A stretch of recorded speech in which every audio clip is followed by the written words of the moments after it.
Welcome to Simply Joy by Kristen. I'm Kristen and I'm so glad you are here.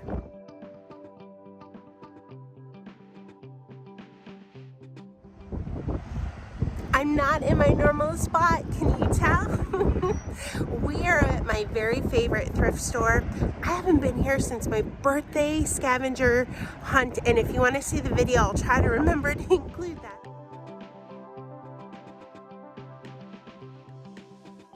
But happy dance. We got it in before LinVilla. I probably should still be creating, but that's okay. And I'll be showing you all the fall creations I've been working on. Let's get started, or let's start shopping. First up was pay by the pound. I can't wait to show you the little chalkboards I got. I think they'll be a really cool Christmas upcycle. Anyways, I was horrible at filming, but here are a few of the goodies, and I just can't wait to start creating with them. So stay tuned. You'll be seeing them in future videos.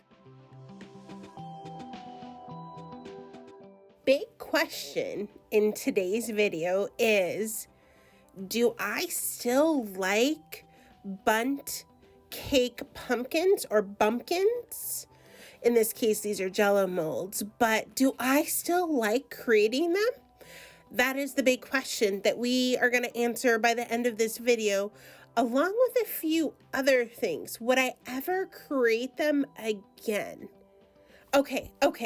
It's still all about fall. It's preparing for LinVilla, so let's get started. A couple years ago, I made a really cute bundt cake pumpkin and fell in love with it. And then I had plans to make more and collected bundt cakes and jello molds, and guess what? They're still in my stash.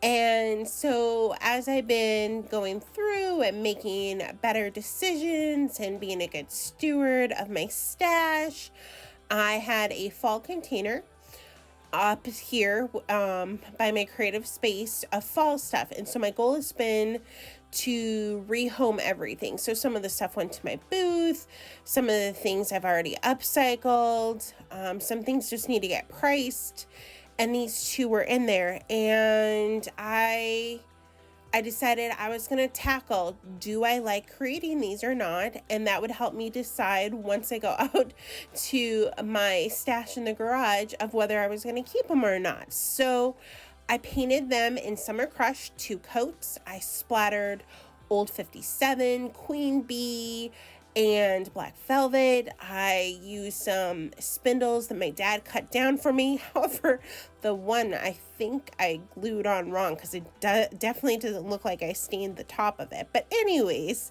yeah, stay tuned till the end. Will I continue to create them, or will I be sharing my stash of bundt cakes with someone else? Past 2 weeks, I have spent a couple days, or I should say evenings, in my booth.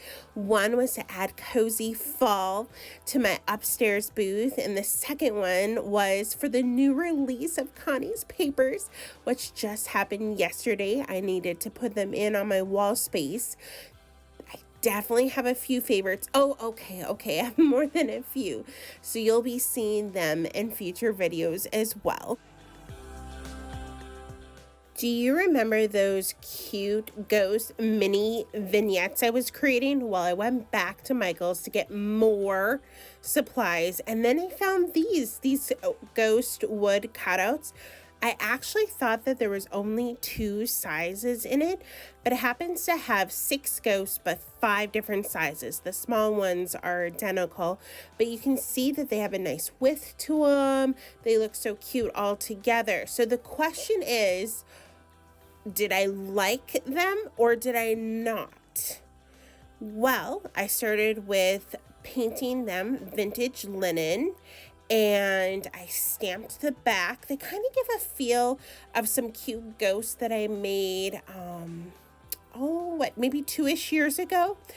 I kept these simple because I was adding so many other elements to other pieces. I just wanted to keep something not as layered or so many things, but I did think about putting boo or a little bow on it. You know what? Let me see if I can find photos of the ones that these were inspired by. Guess what? I found them. Oh, I feel like I'm going down memory lane. Took me a little bit to find them, but I did.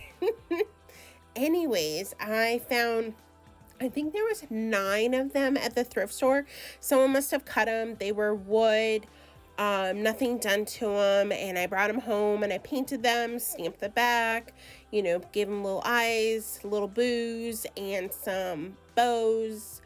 And they were so cute. They were so cute. And I've wanted to do them again, but I didn't have ghost cutouts until I saw these. And that is why I picked the ones up at Michael's. Have you been wondering why you keep seeing pink in my little dish? If I was you, I would be wondering, so I thought I would address it. I tried my hand at making it look like ghosts were chewing bubblegum and blowing a bubblegum bubble. I don't think that I fully captured it, so hats off to any of you that can make it look like bubblegum. Oh well, let's get back to creating some more pumpkins. This time I took out canvases since I already had my paintbrush full of Summer Crush. So this combination of 2 stamps that you're about to see, I actually did on a different canvas because I ended up painting multiple canvases, different colors for different, you know, cute, spooky Halloween decor. And I loved it so much, I decided that that was going to be the look of this pumpkin too. So I first started with Le Courrier. I love this as a background stamp. I really am drawn to it for fall. I don't know why. A newspaper look makes me think fall, but it does. And then I pulled out vintage textures, and I've never played with the part that looks like bark. I can't wait for you to see the combination all together. You may be seeing a little bit of a pattern here, but once you get your paintbrush filled with a color, you might as well keep using it, right? So I splattered Old 57, Queen Bee, and Black Velvet on my canvas pumpkins as well. I love the graffiti look it brings. My thought was it was a twist on rust because you see that little pop of turquoise and that yellow. I did change though, instead of doing weathered wood, that was my initial thought, I did go to the Black Velvet because a lot of my accents were black. So that was just a decision I made. And then of course I added on a little cute vintage wooden spool. I think it might be my grandma's. I don't know. I've collected others too, so it could be from that too. I added a beautiful yellow yarn bow. I just thrifted that yarn. Love that yarn. And would you believe it that this wasn't my original plan because it looks so good. I feel like I crushed it. But yeah, this was not my first plan for how I was going to decorate these pumpkins. So did you like it? I am very pleased with it. Let's do the second round of canvases. These two have a black base as the first layer. Can you guess what is it going to be? Well, first up, I created some eyeballs out of some wood disc. I tried 2 different looks. You'll have to tell me which set you prefer. And then, of course, drum roll please.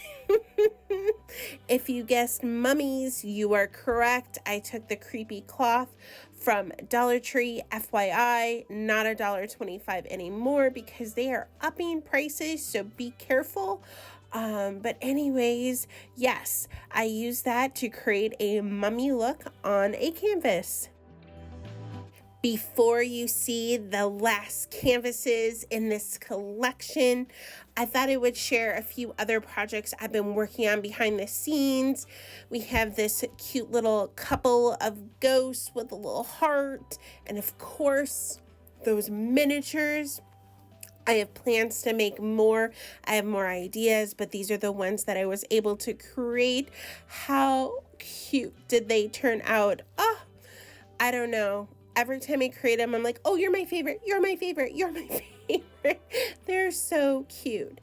And then I was gifted a couple of these little vintage frames, and I had a few, and I've been seeing these portraits of ghosts, and I had to make my own family. I will tell you, a few of them, it took 3 times before I liked them.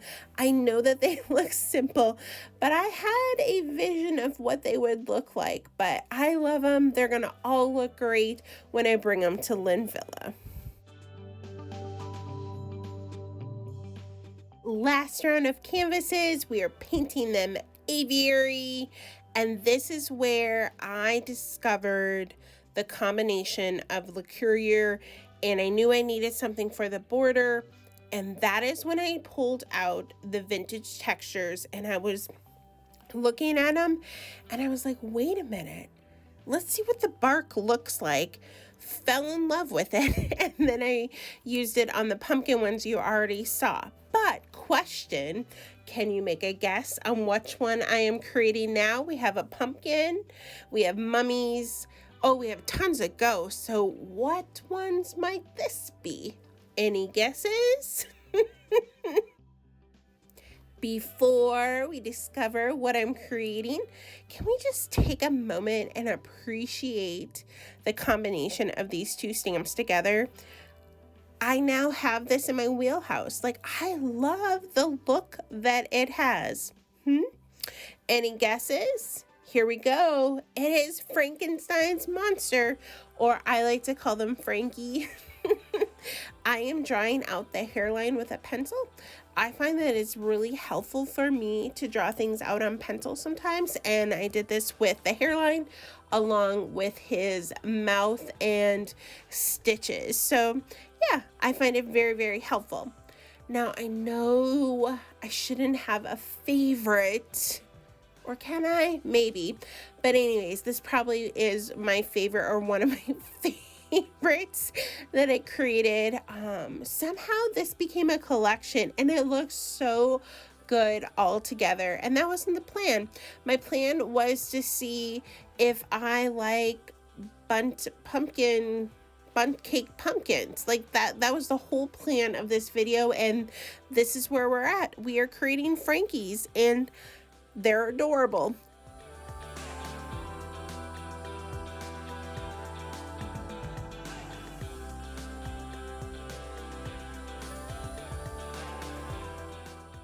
I think it's the accessories on Frankie that makes me love it so much, because I wanted something for the bolts, but I wasn't sure what it would be.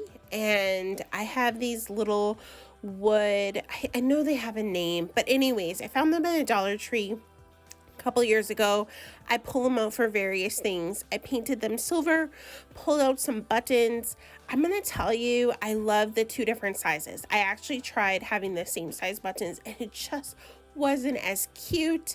But yeah, I think that just brings this to the next level, and I love them. I love them. I only made 2, probably won't make any more this season, but that's okay. I'm just gonna enjoy them until I bring them next week to the craft show.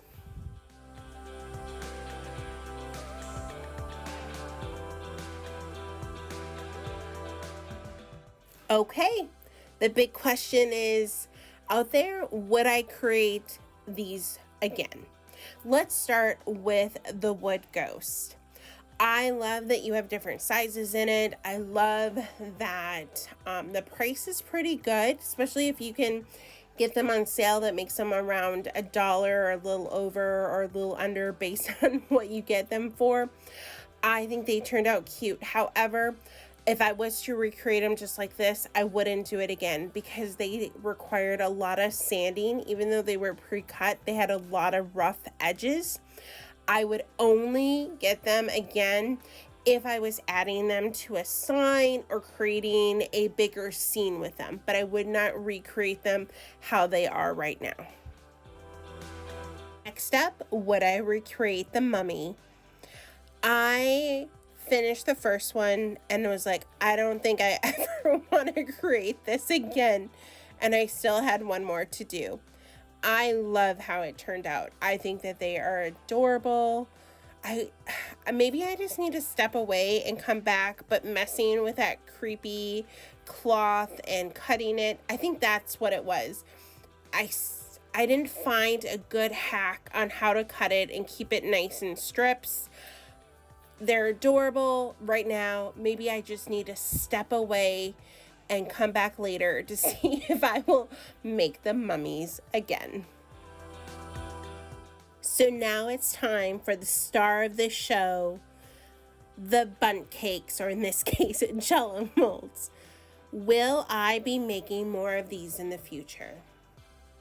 I really thought it was going to be no. I'm going to be really honest. I thought it was going to be a hard no because I've looked at them for now a couple of years and I have kept putting them off, and I finally forced myself to create them, and I'm not opposed to it, but I do think that I'm going to reduce my stash and maybe keep one or two for that, oh, I have an idea moment, but I'm not going to go out and buy more to create pumpkins. But it wasn't the hard no that I thought it was going to be. I love how these jello molds inspired this collection. And when I started creating, I didn't think that there would be a group photo at the end showing it all together. And I'm just kind of in awe because it just happened. There was no plan. And it snowballed. I hope that you'll join me for my next video, which is on, September 19th. And it will be about LinVilla. And of course, any projects that I've created between now and then. So again, I really, really hope to see you there, and may you be inspired to go out and try things, and also be okay with saying, I tried it once, now let's go on to the next thing.